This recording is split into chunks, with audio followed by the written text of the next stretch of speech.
मुख्यमंत्री जयराम ठाकुर ने अपने कार्यकाल का चौथा बजट पेश किया। कोरोना संकट से हुए नुकसान से मुख्यमंत्री ने अपने बजट भाषण की शुरुआत की। योजना विभाग का नाम नीति विभाग होगा। वन विकास जन सहयोग कार्यक्रम दोगुना होगा। नाबार्ड से मिलने वाली विधायक विकास निधि को 120 करोड़ से बढ़ाकर 135 करोड़ किया गया है। विधायक निधि को 173 करोड़ से बढ़ाकर 180 करोड़ किया गया। कोरोना काल में माननीयों के 30% वेतन भत्ते के कट को बहाल किया गया। पंचायतों को वीडियो कॉन्फ्रेंसिंग सुविधा देने के लिए 7 करोड़ का प्रावधान किया गया। क्लास 1 व 2 को अपनी आय का ब्यौरा सार्वजनिक करना होगा। गृहिणी सुविधा योजना के लिए 20 करोड़ का प्रावधान रखा गया है। सुभाष पालेकर प्राकृतिक खेती से 50,000 नए लोगों को जोड़ा जाएगा। इसके लिए 20 करोड़ का प्रावधान रखा गया है। 83 करोड़ सिंचाई योजना के लिए प्रावधान किया गया है। नई स्वर्ण जयंती बागवानी योजना की शुरुआत की गई। बागवानी के लिए 543 करोड़ का प्रावधान रखा गया है। दूध की खरीद पर 2 रुपए प्रति लीटर बढ़ाने का ऐलान किया गया। सरकार ने 412 नई पंचायतों का गठन किया। 3,615 कुल पंचायतों में से नई पंचायतों के लिए पंचायत घरों का प्रावधान किया जाएगा। एसएमसी अध्यापकों के मानदेय में 500 रुपए की बढ़ोतरी की गई। आउटसोर्स कर्मियों के भी 500 रुपए बढ़ाए गए। मिशन दृष्टि नई योजना के तहत स्कूली बच्चों की आंखों की जांच कर आवश्यकता अनुसार निःशुल्क चश्मे दिए जाएंगे। आशा वर्कर के मानदेय में 750 रुपए की बढ़ोतरी की गई। स्वास्थ्य सेवाओं के लिए 3,016 करोड़ का प्रावधान रखा गया है। तीनों नए नगर निगमों को 1 करोड़ प्रति निगम व नगर पंचायतों को 20 लाख रुपए दिए जाएंगे। अंशकालीन कर्मियों के 300 रुपए बढ़ाए गए। मिड डे मील वर्कर व वाटर कैरियर का मानदेय 300 रुपए बढ़ाया गया। पीजी सीनियर व जूनियर रेजिडेंट डॉक्टर्स का मानदेय 5,000 रुपए बढ़ाया गया। कौशल विकास भत्ते पर 100 करोड़ रुपए खर्च किए जाएंगे। 200 इलेक्ट्रिक बसें खरीदी जाएंगी। भांग की खेती शुरू करने के लिए योजना बनाई जाएगी। अनुसूचित जाति जनजाति वर्ग की बेटियों की शादी के लिए शगुन नाम से नई योजना के तहत 31,000 रुपए की राशि दी जाएगी। 40,000 नए लोगों को पेंशन लगाई जाएगी, जिस पर 7 करोड़ रुपए खर्च किए जाएंगे। 65 वर्ष से ज्यादा आयु वर्ग की महिलाओं के लिए स्वर्ण संबल योजना के तहत 1,000 रुपए पेंशन दी जाएगी। इस पर 1,050 करोड़ रुपए खर्च किए जाएंगे। आंगनबाड़ी कार्यकर्ताओं का मानदेय 500 रुपए व सहायकों का मानदेय 300 रुपए बढ़ाया गया। पुलिस विभाग में महिलाओं के लिए आरक्षण का प्रावधान किया जाएगा व कामगारों की दिहाड़ी 300 रुपए होगी। ये हमारा जो बजट प्रस्तुत किया हमने वर्ष 2021-22 के लिए, तो बहुत सारी चीज़ों को लेकर के तो जो हमने अपने अभिभाषण में इसमें बोला है वो तो हो गया।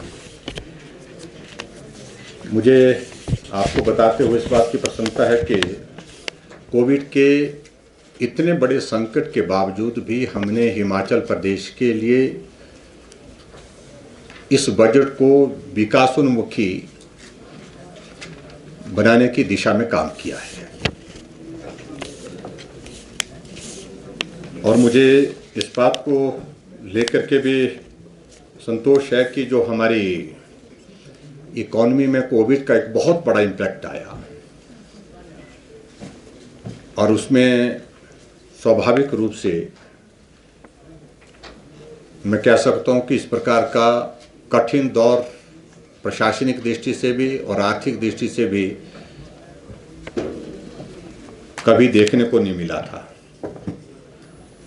हम उस दौर से धीरे धीरे अब बाहर निकल रहे हैं और एक वी शेप रिकवरी जिसको हम कहते हैं, जैसे हम नीचे आए और उसी तरह से जो है उसी वी शेप रिकवरी में हम ऊपर की तरफ बढ़ रहे हैं। और ये बजट उस दृष्टि से महत्वपूर्ण था कि हमारे स्टेटहुड के 50 वर्ष पूरे हुए हैं, हम 51वें वर्ष में प्रवेश किए हैं। यह बजट महिला कल्याण और सशक्तिकरण की दृष्टि से हमने इसको, क्योंकि आबादी का 50% हिस्सा हमारी मातृशक्ति का है, महिलाओं का है, तो उनके लिए सशक्तिकरण की दृष्टि से उनके कल्याण के लिए इस बजट को आगे बढ़ाने का प्रयत्न किया है। स्वास्थ्य के क्षेत्र में जो हमारा इंफ्रास्ट्रक्चर है उसको स्ट्रेंथन करने का और उसके साथ में विस्तार का भी, क्योंकि कोविड के चलते जो हमारे स्वास्थ्य के क्षेत्र में हमने जो कमियां महसूस की, स्टाफिंग से रिलेटेड, इंफ्रास्ट्रक्चर से रिलेटेड, उन चीज़ों को बेहतर करने के लिए आने वाले समय में इस प्रकार के संकट अगर आ ही जाए तो उसमें हम उसका समाधान उसमें कैसे कर सकते हैं, उस दृष्टि से हमने फोकस किया है। सामाजिक सुरक्षा को फोकस करके और उसको विस्तार दिया है, जिसमें जैसे मैंने बताया कि 70 साल से के ऊपर आयु के लोगों को हमने पेंशन का प्रावधान पहले ही किया था, और उसके बाद फिर दूसरे फेज में हमने ये भी किया कि जो हमारे महिलाएं विडो हैं, हैंडीकैप्ड हैं, उनको 850 रुपये पेंशन मिलती थी, उसको हमने 1000 रुपये पिछली बार कर दिया था। और अब की बार और उसमें फर्दर एडिशन करते हुए जो महिलाएं 65 साल की आयु पूरी कर गई हैं तो उनको आय सीमा में छूट देते हुए 1000 रुपये की पेंशन का प्रावधान उसमें हमने और जोड़ा है, और उसमें काफ़ी बड़ा नंबर जो है उसमें उस दृष्टि से आएगा। और उसके लिए हमने 55 करोड़ रुपए का जो है वो स्वर्ण जयंती नारी संबल योजना, इस योजना के अंतर्गत 55 करोड़ रुपए का प्रावधान उसमें रखा है। उसी तरह से हिमाचल प्रदेश में मैंने जैसे कहा कि कोई भी आदमी घर के बिना नहीं, मकान के बिना नहीं, लेकिन फिर भी उसके बावजूद अच्छा घर हो, ये सबकी इच्छा होती है, चाहे वो कितना भी गरीब हो, और ये सरकार की ओर से उसमें हम सहयोग कर सकें। उस दृष्टि से जहां पूर्व में ये मकानों को हाउसिंग स्कीम के अंतर्गत जो संख्या हमारी 3 और 4 हज़ार के बीच में रहती थी एक साल में, एक फाइनेंशियल ईयर में, पिछली बार हमने उसको 10,000 मकान का एक टारगेट के साथ बजट प्रस्तुत किया।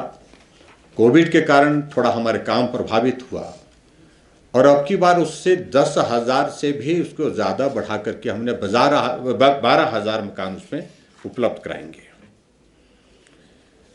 एक और नई योजना की हमने शुरुआत हिमाचल प्रदेश में की कि बेटी की शादी जब होती है तो स्वाभाविक रूप से दूसरे परिवार में जाती है तो बहुत बड़ा परिवर्तन उनके जीवन में होता है। उस दृष्टि से हमने अनुसूचित जाति, जनजाति और पिछड़ा वर्ग के जो बीपीएल परिवार हैं, उनकी जो बेटियां जिनकी शादी होंगी, उनके लिए शगुन एक योजना शुरुआत की, और शगुन योजना के अंतर्गत 31,000 रुपये शगुन के रूप में उनको सरकार की ओर से दिया जाएगा। ये भी उस दृष्टि से एक योजना जो है हमने आगे बढ़ करके की है इसमें। वहीं विपक्ष ने बजट को कोरी घोषणाओं का दस्तावेज करार दिया। विपक्ष के नेता मुकेश अग्निहोत्री ने कहा कि कर्ज की बैसाखियों से सरकार चलेगी, लेकिन बजट में इसका जिक्र तक नहीं है। हर क्षेत्र में घाटा है। आर्थिक सर्वेक्षण में ही साफ हो गया था कि प्रदेश की आर्थिक स्थिति बिगड़ी हुई है।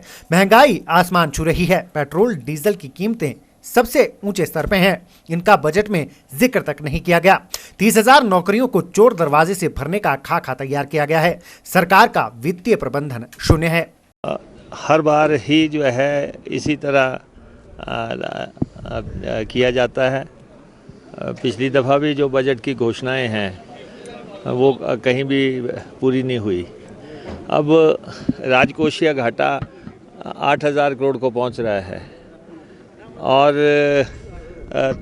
ये साफ हो गया है कि सरकार कर्ज की बैसाखियों पे ही है। लेकिन ये है कि लिखा नहीं है दस्तावेज में, वो छुपाने की कोशिश की है। जो फाइनेंस का जो डॉक्यूमेंट होता है, जिसमें सबसे इम्पोर्टेंट बात ये है कि आप ये जो है गैप फंडिंग कैसे करेंगे, उसको छुपा लिया है।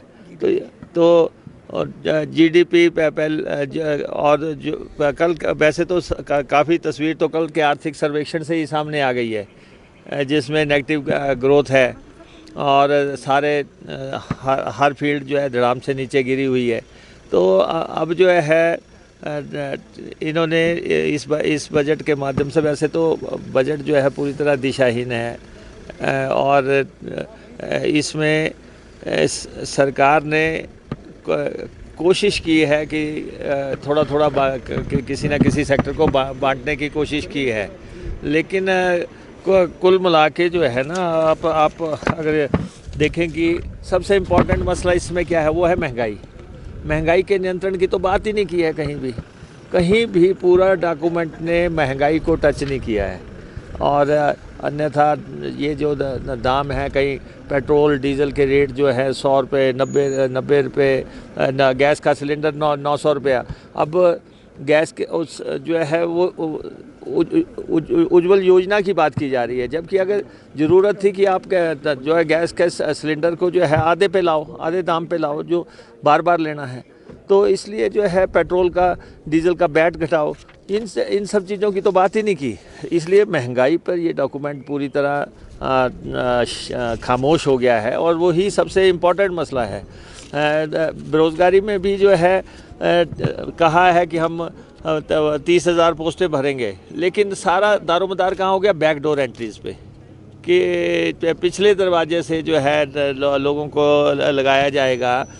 तो जो स्थायी नौकरियां, रेगुलर नौकरियां, मेरिट पे नौकरियां, उनकी तो कहीं कोई बात ही नहीं हुई है, और रोस्टर की नौकरियां, तो ये सारी बातें जो है सामने आई हैं। और सरकार ने जो है, ये आप देख सकते हैं कि अगले साल का प्रोजेक्शन जो है राजस्व प्राप्तियों और व्यय में जो है खर्चे में 1463 करोड़ राजस्व घाटा है, और राजकोषीय घाटा 1780 से ज़्यादा है। तो ये सारा जो है, ये कहा है कि हम वित्तीय प्रबंधन करेंगे। वित्तीय प्रबंधन तो इनका शून्य है, कहीं वित्तीय प्रबंधन नहीं है। सरकार ने कोशिश किया है कि ये लिखा है कि टैक्स नहीं लगाएंगे। हम सब मुख्यमंत्री हाउस में एश्योरेंस दें कि वो सारा साल कहीं कोई टैक्स नहीं लगाएंगे, हैं। कर मुक्त बजट जो अगर आप कहते हैं कि पेश किया है, तो सारा साल प्रदेश में कोई टैक्स लगना नहीं चाहिए। तो इसलिए ये सारी जो आंकड़ों की बाजीगिरी दिखाने की मुख्यमंत्री ने कोशिश की है, शायरो शायरी करने की कोशिश की है। आर्थिक रिकवरी स्टेट की नहीं हो पाई है। इन्होंने कहा है कि हम आश्वस्त हैं, और नेगेटिव ग्रोथ हुई है, 6.2 की गिरावट है। तो इसलिए जो है विकास तो प्रदेश में ठप है। वो स्थिति आपके सामने है। लेकिन अब प्लानिंग डिपार्टमेंट का नाम बदल दिया, योजना का जो है निधि कर दिया, एक जो है मधुमक्खी बोर्ड बना दिया है। तो छोटी मोटी बातें की हुई हैं, लेकिन और काफ़ी लोगों की जो मांगें थी, जिनकी डिमांड थी, उनको मुख्यमंत्री की समिति बना के जो है पीछे धकेलने की कोशिश हुई है। तो ये सारी बातें हैं। इन्वेस्टर मीट तो इन्होंने पिछले साल की थी, 97,000 करोड़ की बात की थी। कौन सी इन्वेस्टमेंट आई है? कोई इन्वेस्टमेंट प्रदेश में नहीं आई है। मुख्यमंत्री कह रहे हैं 10,000 करोड़ की आ गई है। वो जब फैक्ट्स एंड फिगर रखेंगे तब सामने आएगा। और केंद्र की योजनाओं पर आधारित जो है काम करने की कोशिश की है। जो केंद्र की योजनाएं चल रही हैं उस पर अपने बजट को डालने की कोशिश की है। तो इसलिए मुख्यमंत्री का ये जो बजट है, ये निभा दी इन्होंने, औपचारिकता की निभानी है चौथे साल की। लेकिन जब तीसरे साल का बजट की घोषणाएं पूरी नहीं हुई है, तो इसमें भी क्या उम्मीद की जा सकती है?